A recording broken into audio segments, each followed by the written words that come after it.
Universal Orlando has been undergoing some major changes to its theme parks in the last several months. But with all these changes means some logistical and appearance-based changes to our favorite haunt event, Halloween Horror Nights. In today's video, we'll be discussing all of those changes that will impact this year's event, as well as future years. More of that coming up next.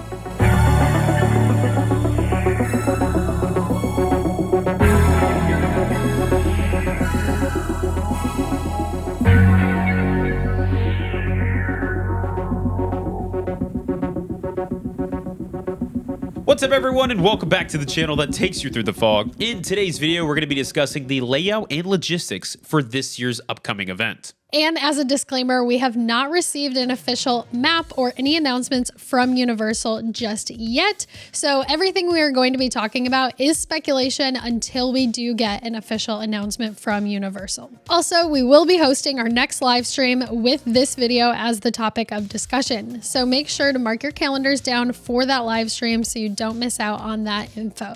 We currently have 5 major areas we want to discuss as far as logistics and layout changes that we know will affect this year's event.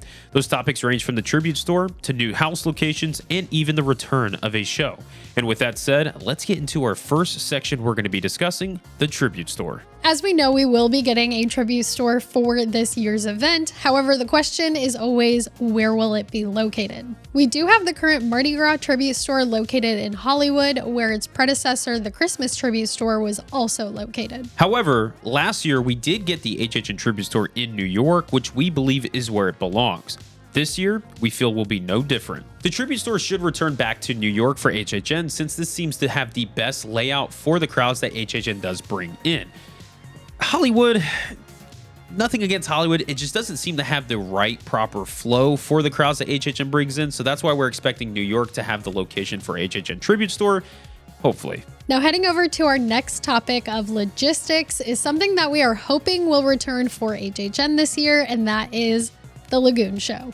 Unfortunately, during last year's HHN 32, we did not get a Lagoon Show at all, leaving us with only one show for the entire event. Reason for this was because of Universal's cinematic celebration coming to a close in early 2023 to make way for a brand new nighttime show. However, the question is, will the Lagoon be ready and prepared to host a show for this year's Halloween Horror Nights? As far as we know, the new nighttime Lagoon show for Universal will be ready to debut later this year, which means that all of the operating pieces for the Lagoon should be fully ready and operational for usage. If that is the case, why wouldn't we get a Lagoon show for HHN this year? We believe it all comes down to HHN planning to use that space for such show. We know fans have really enjoyed this show during the event, including us, and more importantly, it helps alleviate some of the crowds by adding another experience to the event.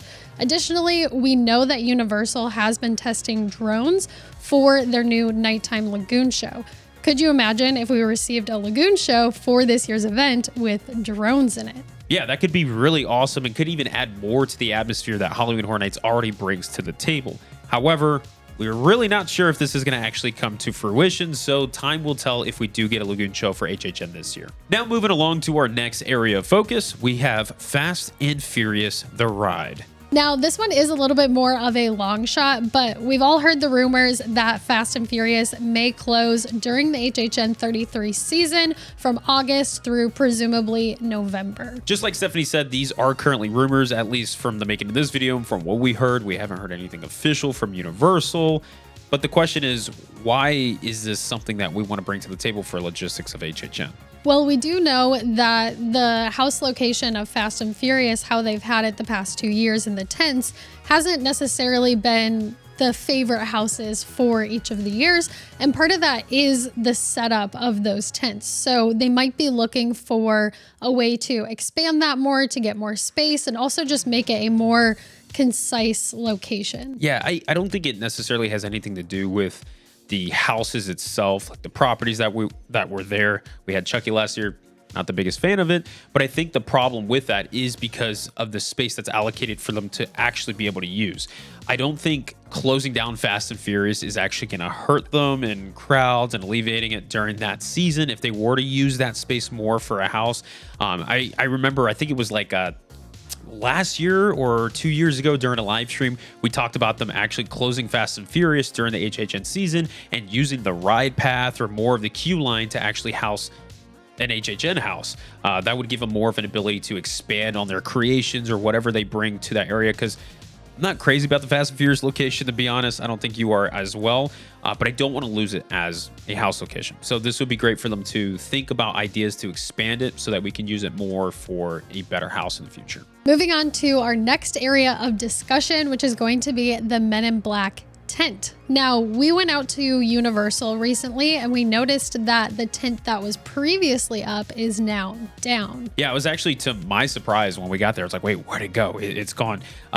We haven't had the Men in Black tent location used for a haunted house for HHN since HHN 30 back in 2021, when it was used for Scary Ohio, that house, Scary Horror in the Heartland. Yeah, that one.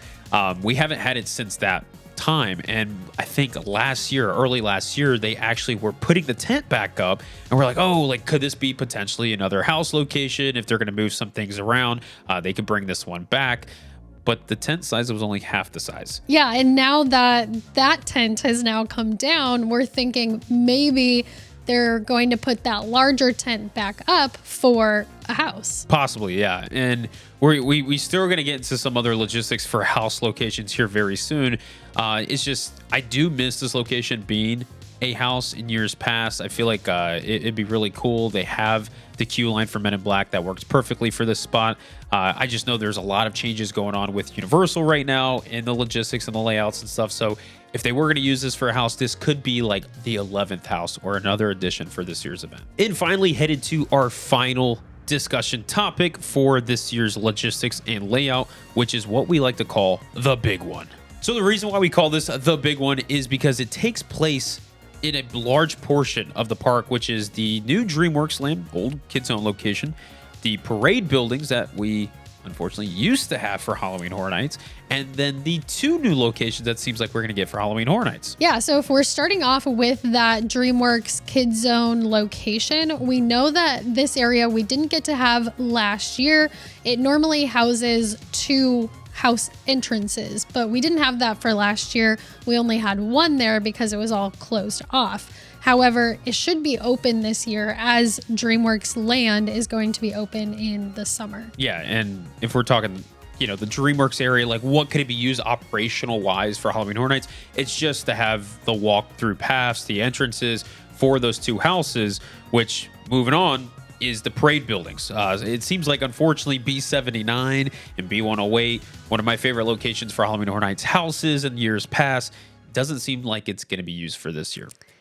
That really breaks my heart. Yeah, and it does suck that we might not have that for houses anymore, but it is exciting that we might be getting a new parade, which it is a daytime parade, not an HHN parade, but they might be using those areas to house the floats and for maintenance for this new parade. Yeah, and I think, I know I keep mentioning past live streams on this video, but I think in a past live stream, we did kind of discuss them expanding towards that area. There's a lot of like real estate for Universal, and we know that Universal as a whole is expanding more and more, which, hey, kudos to Universal for doing so. That area, it doesn't really surprise me that they're going amongst that area to expand. It does suck that we're losing those two buildings, because I love the houses that we had in those buildings. The parade buildings were fantastic, but more so, if we're losing those two locations, what are we getting? We're getting two new locations that Universal is building with the new sprung areas. So we actually have two new houses back. Yeah, and we got new permits for those. So we know that they are building two new sprung tents back there. We just don't know, exactly, are those replacing houses? Are those new houses? And where the entrances for those houses going to be? Yeah, and speaking of the entrance for that, if we don't get DreamWorks to be the entrance locations for the parade buildings, that's honestly okay, because where we had last year with the Last of Us entrance, kind of a Hollywood fashion for our friends out in the West Coast, you guys know, like the Curious George lot zone or whatever that they have there. You kind of walk one path that takes you to a location where you have multiple houses. I feel like this is how it's going to be for these two sprung tent area locations. So you kind of enter next to the little like refreshment Coke little store that they kind of have there right around the corner. Go through that path and it's going to take you all the way to the Sprung tent locations where you go through those houses. You can choose which one you want to go through, loop around. Not really sure. I feel like that still could be pretty crowded, and then exit back out the same way that they entered. So I feel like that's kind of the situation they have for the Sprung areas.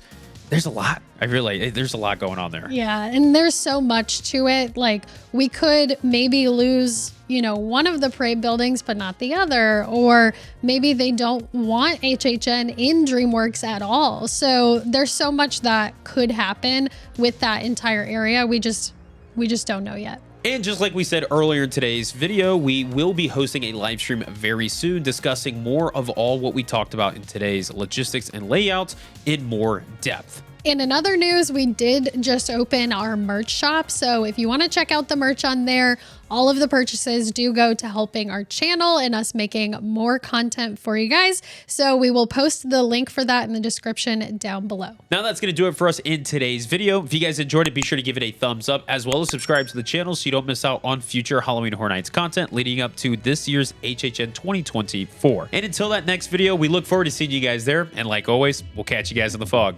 Peace out, everybody. Bye.